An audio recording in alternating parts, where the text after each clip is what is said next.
Admiral presents Lights Out.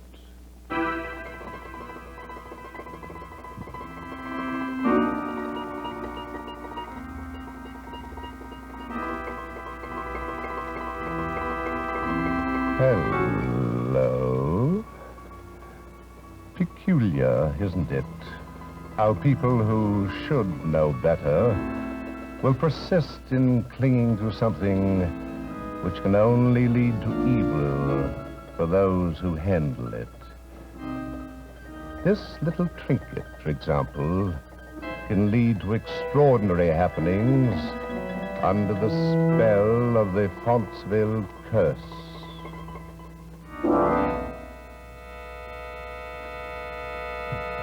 Lights out!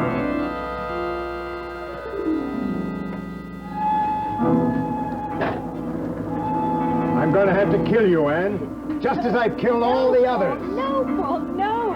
Well, what's the matter? I thought it was rather good. Well, I'm not trying to tell you how to write. But what? But no, darling, we haven't been married long enough. Come on, tell me, what's wrong with it? Well, it's overdone. It's too talky. Men on the point of stabbing somebody don't take all that time just to talk about it. But he loves her. I've got to show him fighting against killing her. But not... And now you know, and I can't let you live with that knowledge. Darling, it's right out of a D movie. What Lady Deirdre Fonceville considers... I am not Lady Deirdre Fonceville anymore. Just plain Mrs. D. Darrow. How do you spell distraught?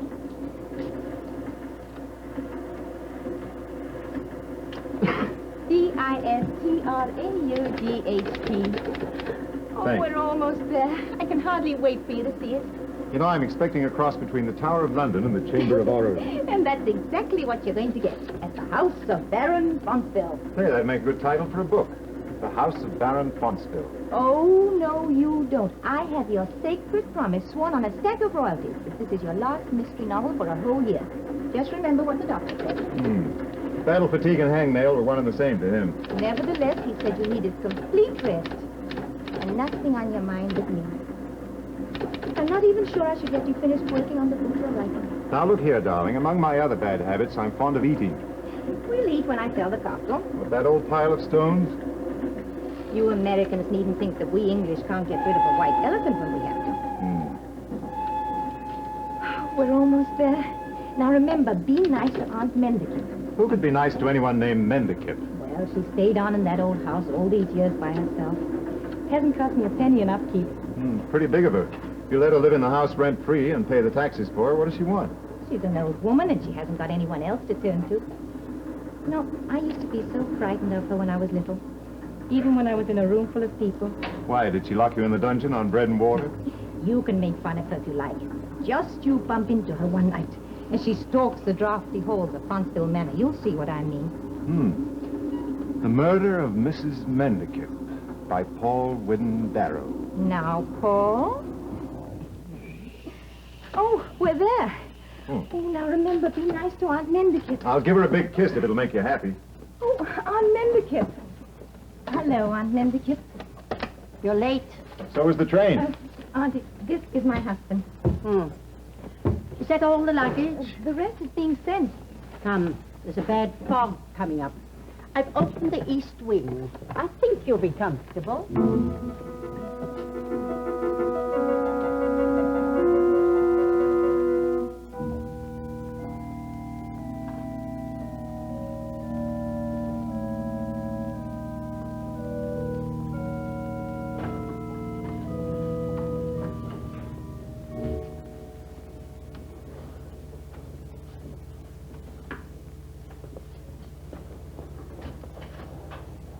I've had Crandall light a fire. It should keep you warm tonight. Tomorrow I'll see about the furnace. But, Aunt Mendicant, I wrote you 10 days ago that we were coming. I thought perhaps you might want to change your mind, knowing what you do. Why? Aunt Mendicant, the room looks beautiful. Who's laughing, boy? Sir, you are speaking of the ancestor I love. That is a portrait of the 4th Baron Fonceville. Put a row of numbers under him and he passed for Jack the Ripper. Yes. There are those who say he did murder. Oh? His own sister. Early one morning, she was found in this bed, strangled.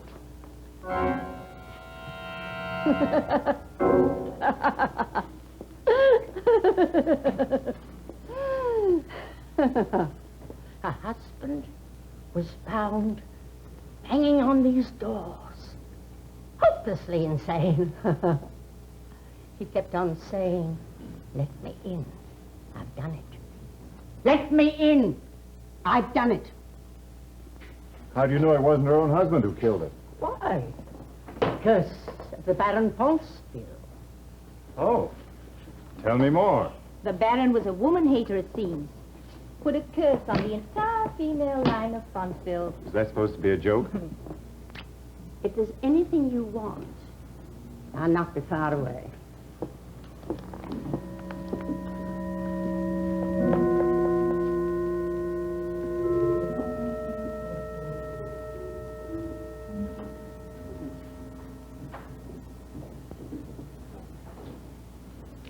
So, the Fonceville girls all have a curse on them, eh?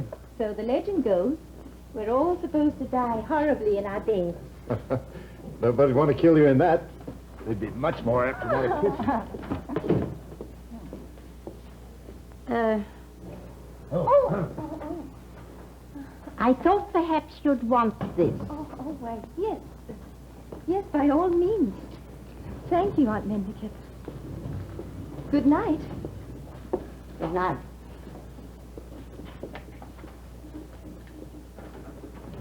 What the devil's that?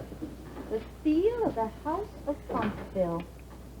You're the lord of the manor now. It's the custom. Come on. No, I don't. This was designed by Baron Fonceville himself. See, it has his motto on it. Vengeance is all is vengeance. Huh. Must have been a friendly soul. Well, it's yours to do with as you wish. I am going to make myself irresistible. You put that on and you'll suffer the consequences.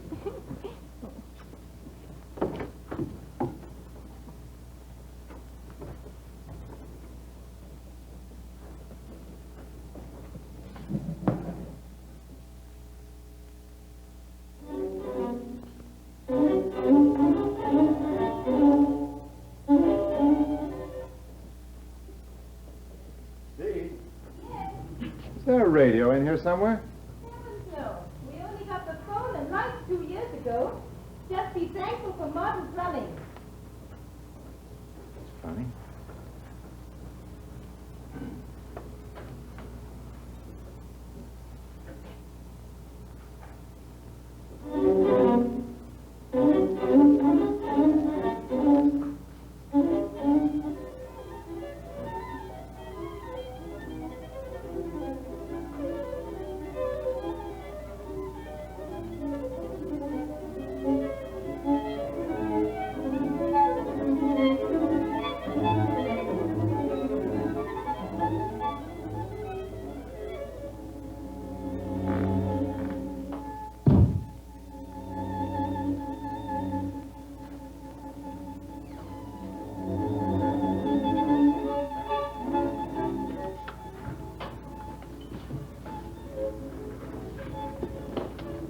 Ta-da!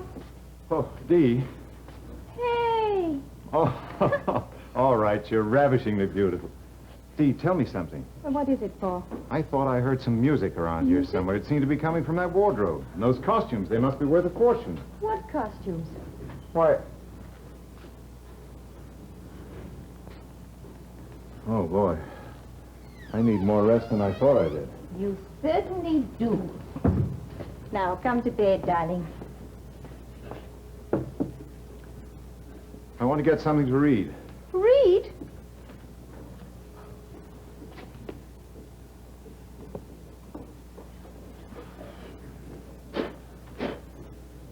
Ah, here we are. The story of the House of Fonceville. Now I'll find out what sort of family I married into.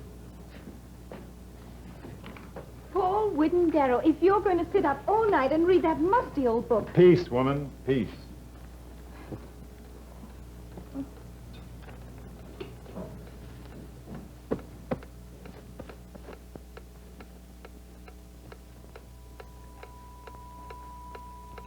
Fonceville crest. Motto, vengeance is all is vengeance. Designed and executed by Derwent, 4th Baron of Fonceville, and worn by him until he died by his own hand in the year of our Lord, 1703. Said to be cursed. Each of its successive wearers died violently insane after.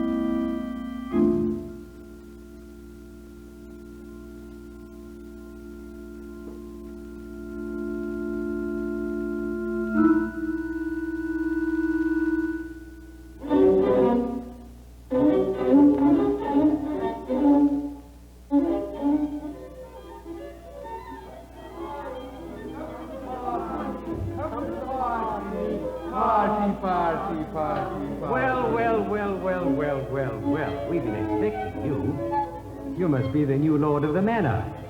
I see you're wearing my pendant. As long as you keep this pendant, you can come to my parties. I've been waiting for you, too. Isn't he a handsome one? Do have him come. Say you'll come and dance with me.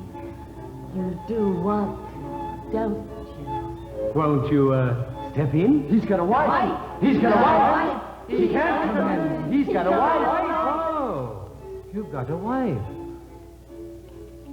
What a pity. Why don't you kill her? Kill her. Kill her. Kill her. Kill her. She's an evil, hideous thing. Look. A bat. She's a thing of evil. Get rid of her. It's so simple. No. No. Not even for me. Not even for me. No. No. Oh, what a pity. Then you can't come in.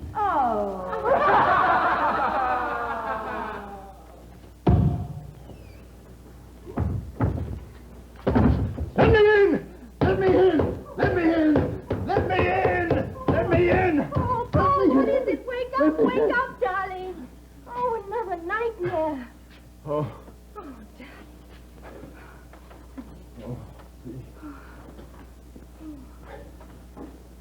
Oh, I just had the most fantastic dream.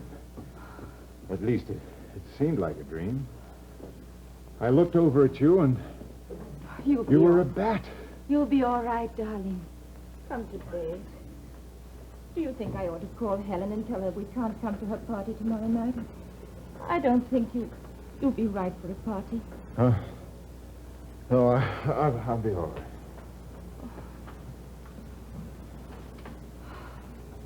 Well, it would disappoint her if we couldn't go. She's been counting on it ever since I wrote her that we were coming. Are you sure you feel up to a party? Yes, I'll be all right. Don't stay up too late, darling.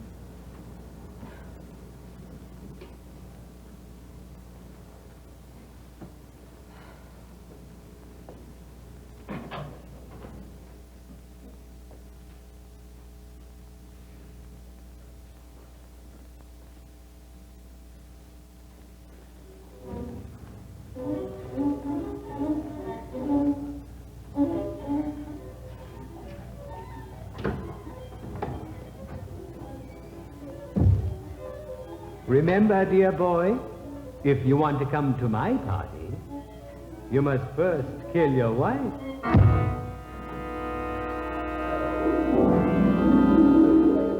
Yes, Helen, it was lovely. It was so much fun to see all my old friends there. When, tonight? Oh, no, I'm afraid not. Paul's a little under the weather. No, nothing serious. I think it all has something to do with that reoccurring dream of his You know, the one he was telling about at the party. He wakes up utterly exhausted. That's exactly what I'm going to do. But trying to get him to stay in bed's like pacifying a caged lion. What? The house? Oh, well, a prospective buyer is coming on Thursday. It looks like a sale from here. Yes, Helen, I'll call you. Goodbye.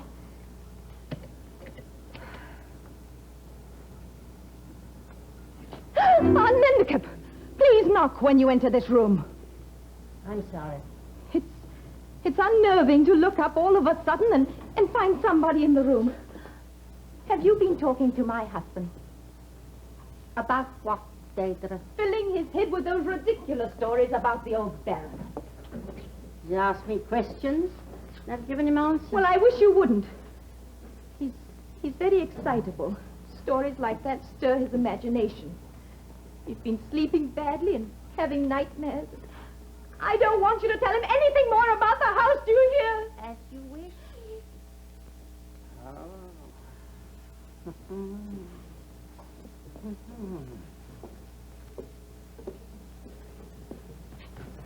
Aunt Mendicott, I'm sorry. I didn't mean to jump on you like that.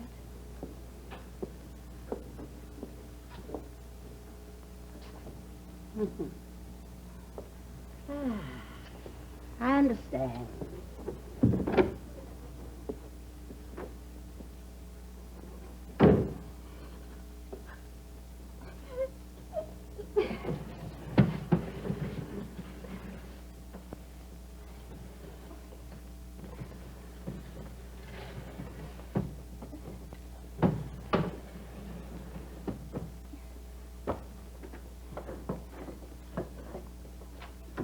What are you doing? Getting rid of Laughing Boy. I don't like the way he dominates this room. Leave him there, I do.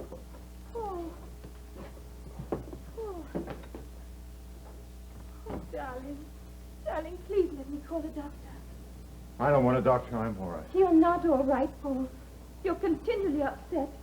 You're not eating or sleeping well.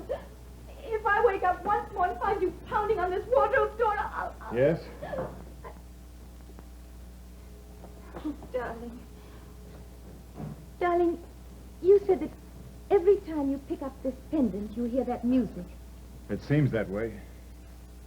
Pick it up now, Paul.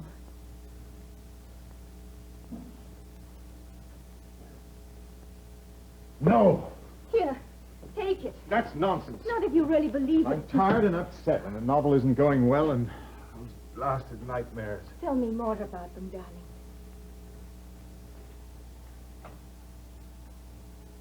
Well,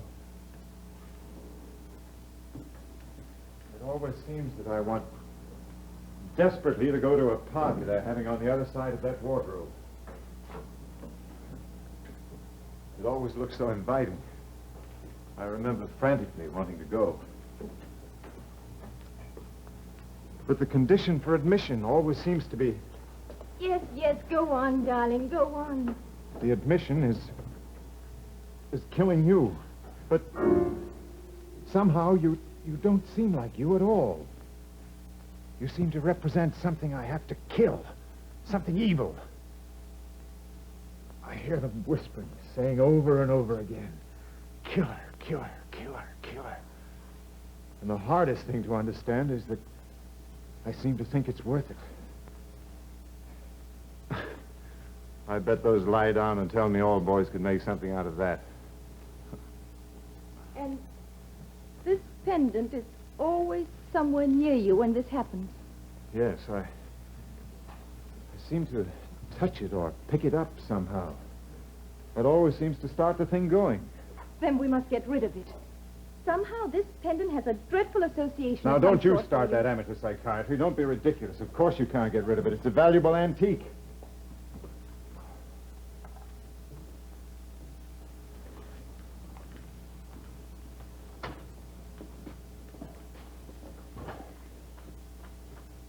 Dee, Yes, darling. I got up too fast after that last siege in the hospital. I'm going to take it easy for a year. I'll do whatever you tell me.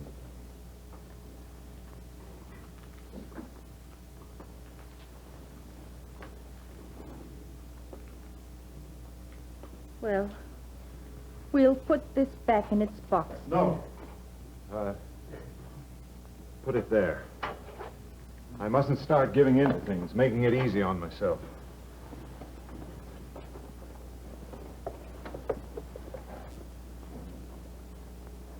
Try to get some sleep, darling.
Dear boy, you're just in time for the fun. Oh, pretty boy, pretty boy.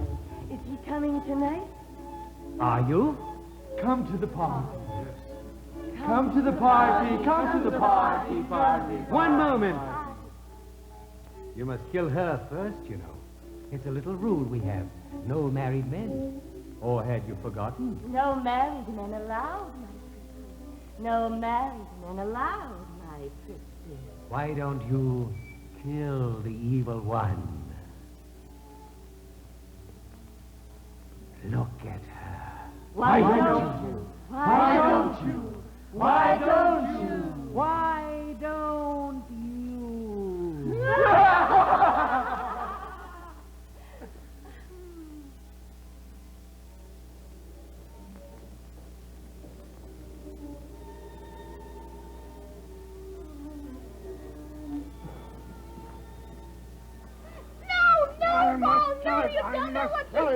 I must kill it to go to the party. Please, look at them.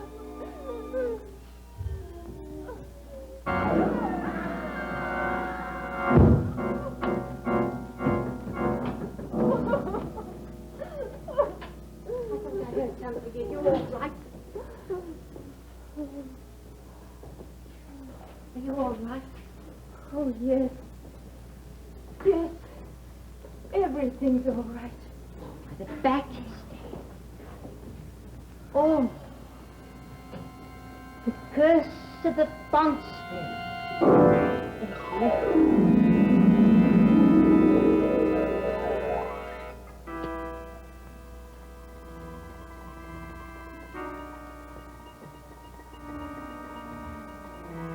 Isn't it peculiar how people who should know better will persist in clinging to something which can only bring evil to those who handle it?